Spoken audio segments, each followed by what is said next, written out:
Well, let's start off by introducing yourself and the character you play, and a little bit about your character, and a little bit about yourself too. Ladies first. Great, I'll go. I'm Elaine Cotter, and I'm from Crystal Lake, Illinois, which is a northwest suburb of Chicago. I'm playing Belle, the Beauty in The Beauty and the Beast, up for grabs. But I am playing Belle, and she is, if you don't know the story, is a young girl who lives in a small French town, and she feels a little trapped, and she doesn't really fit in there. So she's a girl looking for adventure, and she definitely finds some adventure, that's for sure. In me. I am Joey Birchler, and I play the Beast in Beauty and the Beast.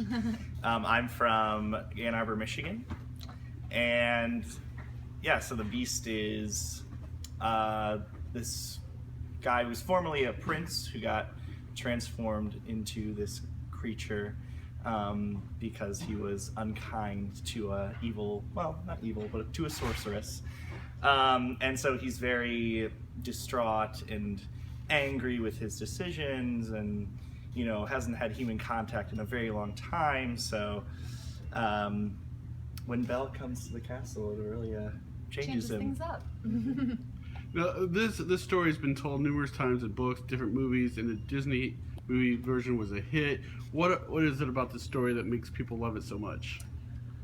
I just think it's so magical. Like, and not even just, you know, the enchanted objects are so fun too, and there's a lot of just magic to it, but even beyond that, there's magic and like beauty in the actual story and in the romance of it and in the overcoming of their fears in a way. I think both characters kind of overcome this obstacle that they've been trying to overcome throughout the whole show. I think it's very relatable also. Sorry, I'm just like chatting. Very relatable to kids because they really enjoy it, but it's also relatable to adults and families in general. I just think it's a lovely story. Yeah, I think it's a cool transformation story, and you get to see Belle and the Beast transform throughout the story, and yeah, it's really exciting. Well, who transforms most, the Beast or Beauty?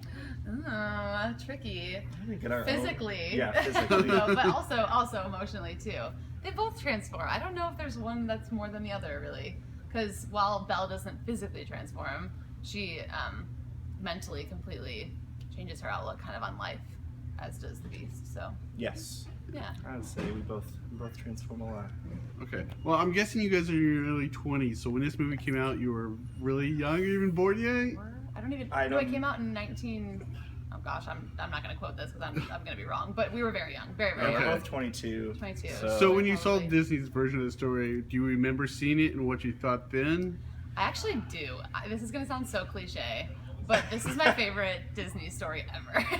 And it's not just because I'm in it, I swear. I've loved it forever. I love Belle. Belle's always been my favorite princess. But yes, I do. I remember, weirdly enough, I specifically remember Mrs. Potts being my favorite character. I loved her. I thought she was really nice. As a little girl, I loved Mrs. Potts, so that was my intake. I'm gonna be honest, I don't really remember the first time I saw it. It's my sister's favorite Disney show though, so it has some sort of special meaning to me, I guess. But yeah, I don't really have any memories from that. That's okay. Okay. Yeah, I found recently talking to various people that, especially girls, women, they love it. And it kind of appeals. Is it because of Belle's kind of a stronger character? Or She is. I mean, I actually just, another cast member, Andy, just told me this recently too, which is something that I want to look into. But she, apparently, the French versions of these stories, which is the stories that we all know, were originally adapted by women. So it, like, all the fairy tale characters, like all the princesses, the reason that they're all a little stronger is because these women actually were the ones that wrote it, like that adapted it from the German versions. And so that's interesting. So I think, but yes, I think overall Belle actually, she has a strength about her and a knowledge about her and a worldliness about her that I think is different and interesting. And I think she really has a grasp on life a little bit. I agree, yeah. She's a little bit more knowledgeable, a little bit less floating in the clouds. Not that they all are, but some of them are. Yeah, and I think it's funny because, you know, everyone in the town, you know, says she's so odd, but you know, in my opinion, she's the one, you know, normal person. Everyone else seems a little bit out there to me. Yeah. So I think that's interesting. Well, one thing about the Beast is you were in costume for like 90% of the movie. have you ever had a role in which you've had to do this, and what's it like to act underneath that costume? And Well, I have played the Beast before, so I do have some experience with a mask and some things to make me a little bigger, but I haven't. The costume for this is a lot more extensive, and it's really cool. It makes me look really big, and it's definitely a challenge to get used to having all this stuff around your face while you have to sing and and run around. But it definitely, I think, at the end, it just helps develop the character. It helps me get into it more, and it's really fun. I mean, like, when do I can't just go around in a Beast costume, you know what I mean? So it's fun to play the role for sure. Okay. I've actually seen this before the first time the Wagon Wheel did it, but for anyone who hasn't, a lot of differences between the movie version and this version? What are the characters cut out, added? I guess differences? I think the characters are pretty much the same through and through, but there are definitely more songs in the musical version than there are in the movie. And I think that the relationships are developed a little bit more thoroughly in the musical, just because it's a musical, and so therefore it's longer, and they wanted to make it a little bit more cohesive. But while the relationships are still there in the movie too, but I really think that they're extremely developed. Obviously between us, but even between the Enchanted Objects, Lumiere, Cogsworth, all those, they kind of all have more of a close knit in the musical, I think. I would agree with that. Yeah. Okay. And I just spaced my other question. Sorry. Let me think. And the songs, you said that there's additional songs. What are some of the additional songs, and are they as lively? Is it memorable as the ones for the movie version, or? Definitely. There's Human Again, which actually was in the original movie, but then was cut because I think it was too long.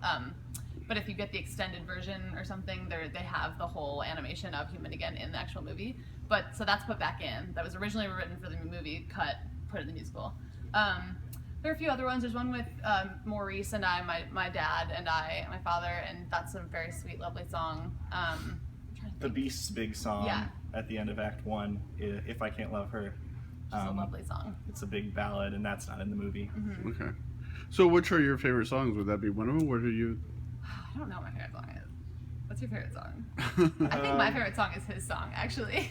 I really like my song because I get to sing it. I don't know if it's I don't know if I'd choose something. I like Be Our Guest. That's so cliche, but I really like it. It's just fun to watch. It's it really gets stuck in your head. It does get stuck in your head. I like Gaston. I like that Gaston's number, and it's really too. funny, and it's going to look really cool. They're all good. Gosh, that was a hard question. They're really good. They're all good. Yeah. So let's talk about a little costumes. If I remember correctly, they're pretty much from 8 years ago, pretty much the same look as the movie version too. Yes. Yeah. Yes. Mine are all the classic Disney big yellow dress when we do the dance. The blue little town dress, same thing. Yeah, I think I'm just have a cloak, and then when I dress up, I have royal blue outfit, and then at the end I have this nice white suit for the. They're very impressive though, women, all the big Cogsworth and the wardrobe, and I mean they're really large pieces of clothing. So Yeah, it's gonna some big objects moving around out there. Well, Well, the other characters, I'm sure they're in costume. Did you have to learn to walk, dance around them? I mean, I think they're working with them today for the first time around everyone, but they've been kind of walking like this to mime. This is how big I'm gonna be. Yeah. So we've been getting used to it a little bit. I think it's gonna be more of a obstacle for them more than anyone else. But. Yeah. And the staging, I'm sure, is very yeah. Okay. It's great. It's very cohesive. Okay. Cool. And let me finish up by asking a couple questions about you this season. You're both here the whole season, or how long are you guys staying? Yep. Whole way through and through, all the way through to Greece. Okay. Oh, okay. Awesome. And you've been here before, right? Yeah, I was here last year. What shows were you in last year? I was in West Side through Little Women, but my big part was Joe in Little Women. Okay. So I was in that one. I Yeah. recognize the name. Yeah. Yeah, this is my first season. Yep. Okay. So you're still in college? We both graduated. Oh, you both graduated This spring. Okay. From Indiana University. So we're classmates, so that's fun. Yeah, it is a lot of fun actually. Okay. Awesome. And so after this season, you guys are Going to New York. Yeah. Which sounds crazy to say out loud, but we're heading to New York, and then we'll see from there. okay. Perfect. Thank you very much. Thank you. Thank you.